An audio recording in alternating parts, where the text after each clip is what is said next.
3, go! Ano pa, kaya mo pa? Kaya pa? Tara. Sa paglalakbay ng Reporter's Notebook mula Luzon, Visayas hanggang Mindanao. Nakabahan lang. Baka musbong yung buhangin. Matambakan kami. Nakilala namin ang mga batang maagang napasabak sa pagbabanat ng buto para sa kanilang mga pangarap. Ano yung pakiramdam nun? Yung ganong kabigat yung binubuhat? Kapoy. May masakit na ba sa katawan mo? Oo, Saan masakit? dito.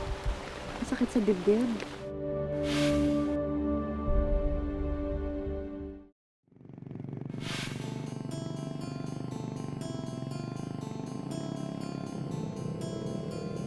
Magsisimula ang aming paglalakbay sa Luzon kung saan nakilala namin ang mga batang mag-aawis na umaakyat sa bundok para mangolekta at magbuhat ng sako-sakong uling.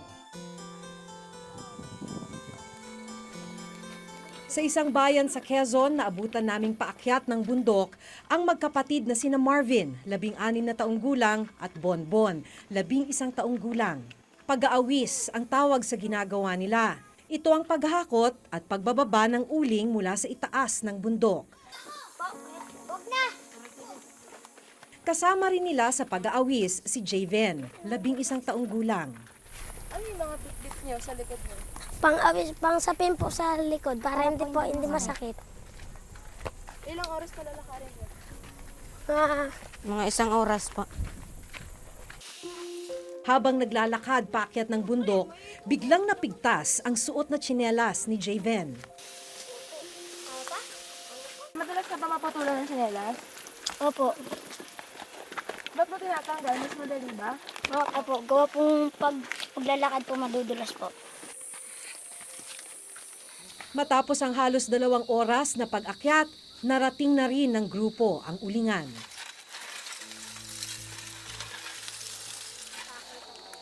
Maya-maya pa, naghanda ng mag-awis ang mga bata.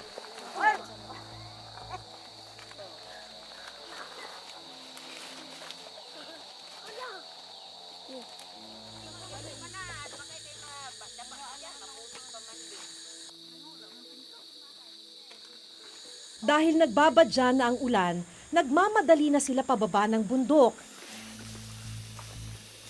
At halos hindi ko na sila maabutan.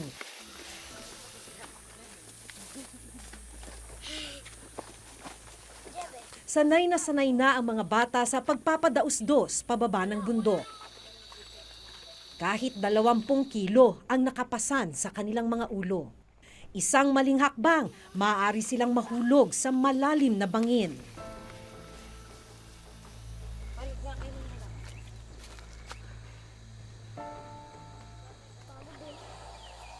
Dahil sa pagod, tumitigil ang mga bata para saglit na makapagpahinga.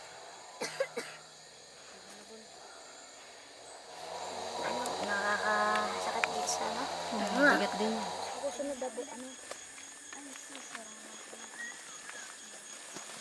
Sige, tulungan kita ha. Gaano kabigat to? Yan. Na 17 kilos yun. 17 kilos? Eh di kasing bigat mo to. 1, 2, 3, go! Ano pa, kaya mo pa? Kaya pa? Tara. Sige, ayusin mo lang ha. Bakan, saba, pre, sapin mo. Kalang. Tingnan mo yung sa ulo mo. Yung sa pen. Hindi. Okay? Ay, kalang po. Ano, pre? Kalang. Yan.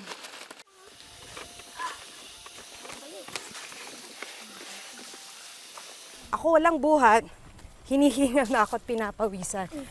Kaya mahirap talaga itong ginagawa ng mga bata eh. E di ang hirap maglakad. Opo. Nang walang tsinelas. Opo, natutusok po ng mga kahoy-kahoy po. Kahoy at saka yung mga matatalas na bato. Opo. Sakit na ng ulo ko. Masakit na ulo mo? Lika. Ano na po.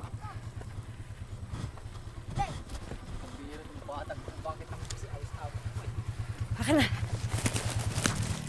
Masakit na ulo mo. Ay! Wala pa kayong almusal, ano?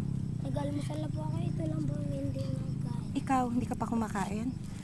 Baka kaya masakit ang ulo mo, wala ka pang kain. Hindi po. Gawa po sa ulo. Buti kinakaya mong magbuhat nang wala pang almusal. Kaya naman po. So paano yan kung masakit na ulo mo? Tutuloy pa ba natin? Tuloy ko po. Tatapusin mo itong pag-aawis. Opo. Paano kung umulan tapos basa itong kalsada? Wala, dudulas po. Tsaka po pag nawala na po pang ulo po, hindi na po tatanggapin. Pagkaalin? Wala na po yung ibabaw po. Ah, ganoon? Opo. So kailangan punong-puno siya? Opo. Dahil halos kasing bigat na niya ang pasan na sako na uling, tila hindi na kinaya ni Javen ang pagbubuhat.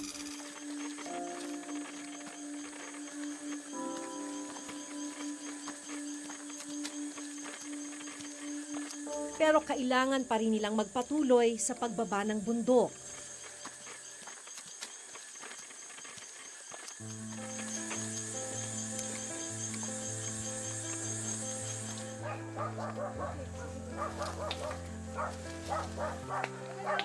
Sa wakas, naabot na rin namin ang bahay ni na Javen. Dito nila ibabagsak ang mga sako ng uling para dalhin ng habal-habal pababa sa bayan.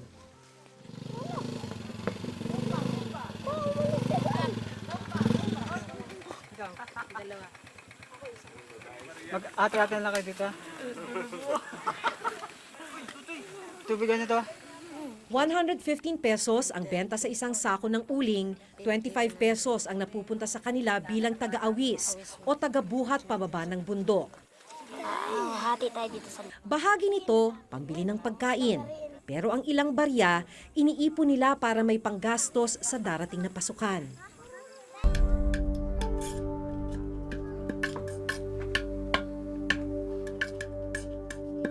So magkano ngayon yung naipon mo? Bilangin nga natin. 11. May dagdag na ng 11 pesos yung pera mo. Bakit importante sa'yo to? Para po makabili ng gamit. Gamit para saan? Sa eskwelahan po. Tumigil ka na sa pag-aaral. Bakit ka tumigil? Nagkasakit po. Tsaka po walang pumasahe po. Dahil walang pamasahe, tumigil ka muna. Bakit importante sa'yo mag-aral? Para po magkatrabaho. Honor student ka daw nun? First po. First honor? Opo. Anong subject ka pinakamagaling? Mathematics po. Sa math. Pangarap mo? Architect. Tapos, anong gamit yung kailangan mo para makabalik ka na sa eskwela? Notebook po. Sa kanyang murang edad, kapakanan na ng mga mahal niya sa buhay ang iniintindi ni Javen. Handa raw niyang tiisin ang bawat sakit ng katawan, makakain lang ang pamilya. Naiiyak ka ba minsan? Opo, naiingit po. Kanino ka naiinggit? Sa mga bata po. Nakakapasok. Ano iniisip mo pag nakikita mo silang pumapasok? Sana din rin po ako kasama nila.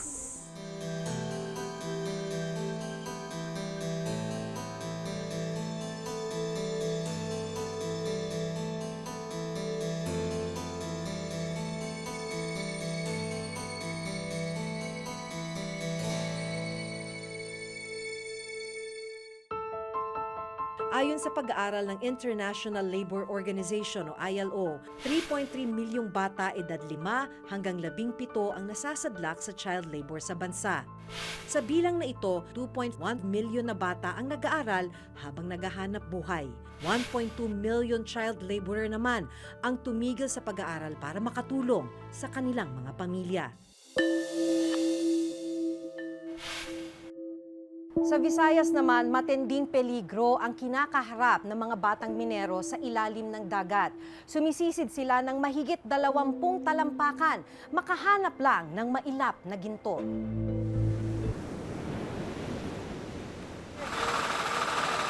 Sa pampang ng dagat, naabutan ko si Michelle habang hinihila ang sala-salabat na kawad ng hose na konektado sa isang kompresor. Ilang taon ka nung nagsimula ka nito? 9 years old. Bakit ang bata-bata mo pa nun? Bakit mo piniling sumisid? Gusto kong sumisid sa ilalim ng dagat para magkaroon ng pera, kahit ng bigas. Kasama ni Michelle sa pagsisid ang mga kapatid na sina Manilyn, 12 taong gulang, at si Dodong, 22 taong gulang. Minana na nila sa kanilang mga magulang na sina Mang Marlon at Aling Charlie ang ganitong hanap buhay. Suot ang gawa-gawang goggles at kagatang hose na magbibigay sa kanila ng hangin mula sa kompresor. Lumusong na sa dagat ang magkakapatid.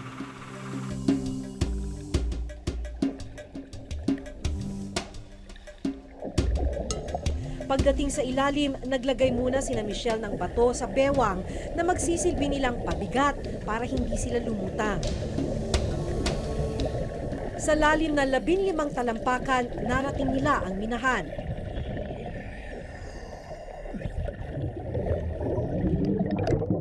Ilang sandali pa, nagsimula ng magpala ng buhangin sa ilalim ng dagat sina Michelle. Nagbabaka sakaling may makuha silang ginto.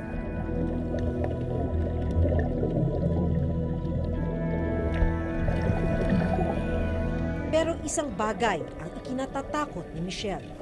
Baka maputo lang hose o baka ma-off yung makina. Anong gagawin mo sakaling mangyari yun? Tinuturoan lang ako na malakas lumangoy. Gaano kahirap yun pagka kumukuha ka ng buhangin? Ang hirap. Kasi pag kumuha pa ako ng buhangin, papasanin ko pa. Ano yung nararanasan mo sa ilalim ng tubig? Nakabahan lang. Matambakan kami. Yung iba natambakan ng bato. Pasa ng isang sako ng buhangin, dadalhin ito ni Michelle sa Pampang kung saan naroon ang tinatawag nilang banlasan o salaan ng ginto.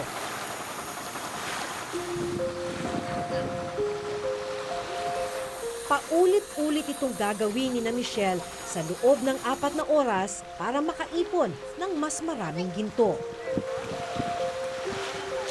Pero may mga pagkakataon daw na kailangan nilang lumiban sa klase para magmina. Imbes na first pa ako, masikan na lang kasi umabsent. Kung may gusto kang mangyari para sa pamilya mo, ano yun? Makaahon sa kahirapan para hindi na ako maka-absent sa school.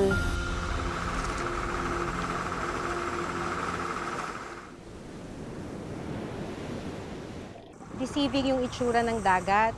Kung titignan mo, napakakalmado. Pero sa ilalim niyan ay may mga malapit sa disgrasya dahil sa pagsisisid sa paghahanap ng ginto.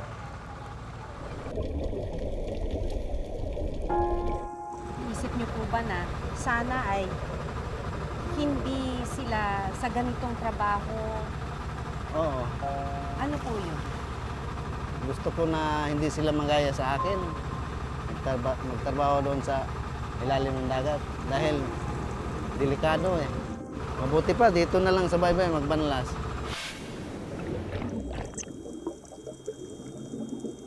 Putukan ako. Ayun, Ay, parang pumutok ganun. na nga ako.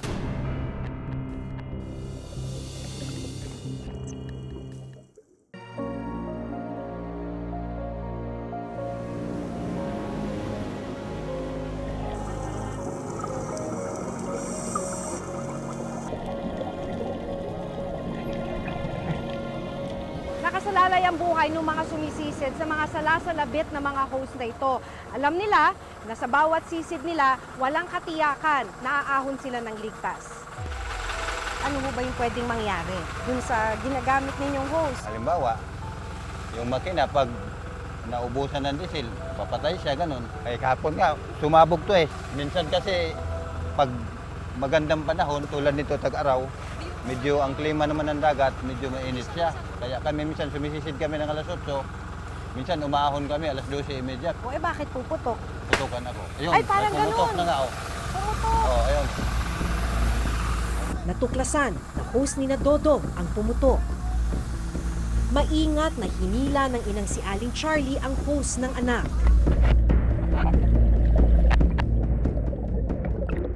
Ano naramdaman mo nung biglang pumutok dito? Ayan, oh, ayan. Hindi lang nataranta. Hindi ka nataranta? Hindi ka natakot? Bakit hindi? Alam ko nang gagawin ko sa ilalim. Ay naku, may isa na naman! Yung mga pumutok na hose, mano-mano rin lang na nire-repair. Tapos pagka-repair nila ng ganitong paraan, yung mga sumisisid, babalik uli sa dagat. Di ba, pwedeng pumutok uli yan kung ganyan lang yung repair. Oo. Ulit-ulit na naman. Sa kabila ng pagtulong sa kanyang pamilya sa pagmimina sa dagat, hindi napapabayaan ni Michelle ang kanyang pag-aaral. Gusto kong maging teacher para maturuan ng aking mga kapatid. Sabi kasi ng mga magulang ko, huwag kang mawala sa pag-asa. Naisip ko na pag mag-quit ako sa school, mas lalong lumala ang paghihirap namin.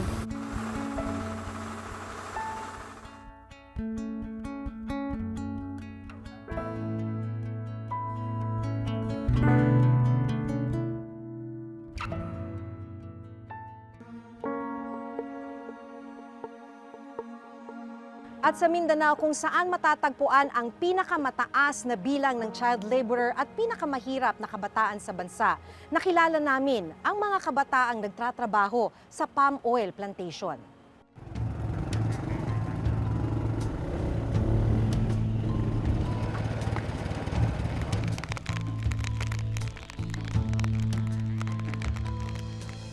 Hindi maganda ang panahon ng marating namin ang bayan ng San Francisco dito sa Agusan del Sur.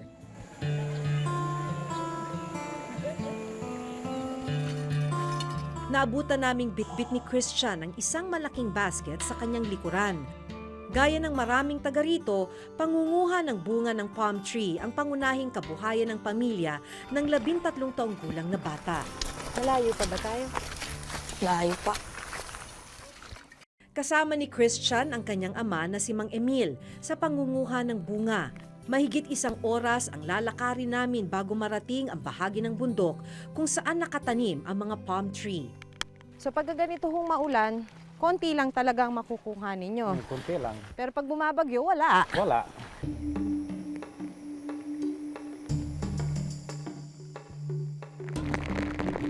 Dito kayo kukuha ng bunga? Saan? Ito sa baba? Anong kulay? Ula. So ito yung tinatawag nila aloy. Bali ginagamit nila to na pangsungkit ng bunga. So hindi ho biro to no? Delikado. Delikado. May mga na-aksidente na rito. No. May namatay na rin. May rin matay. So maliban sa mahirap masakit sa katawan, itong ganitong klaseng trabaho, medyo delikado rin dahil sinasabi nga nila yung karit, dun sila nasusugat. O minsan nagkaroon na rin ng mga pagkakataon na sumasabit itong gamit nila sa mga linya ng kuryente. Kaya nakukuryente rin yung may hawak.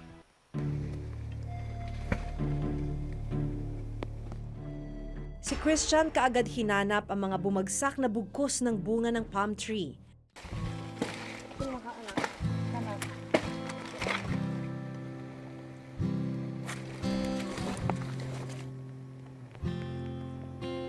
Ano yung pakiramdam nun? Yung ganong kabigat yung binubuhat? Kapoy. May masakit na ba sa katawan mo? Oo. Asan? Saan masakit? Dito. Masakit sa dibdib? Antuson lang na ako kay kulang lang po sa mo ang sildo sa mong papa. Maingat si Christian dahil matatalim ang bugkos ng bunga.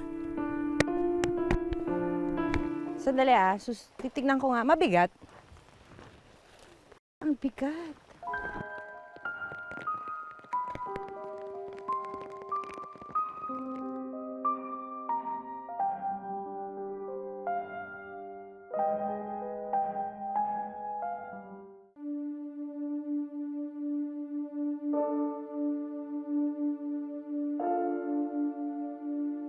Ayon sa Philippine Statistics Authority, sa kabuang bilang na 3.3 milyong child laborer sa bansa.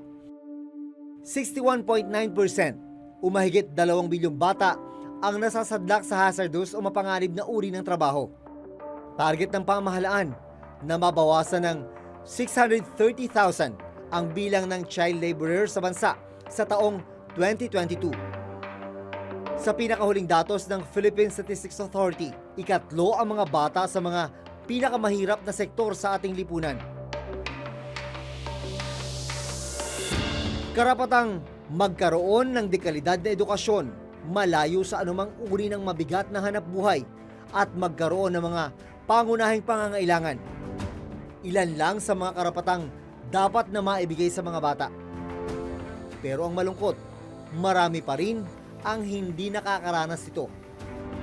Hanggang sa susunod na Huwebes, ako si Jun Veneracion. Ako si Maki Pulido at ito ang nakatala sa aming Reporter's Reporter's Notebook. Notebook.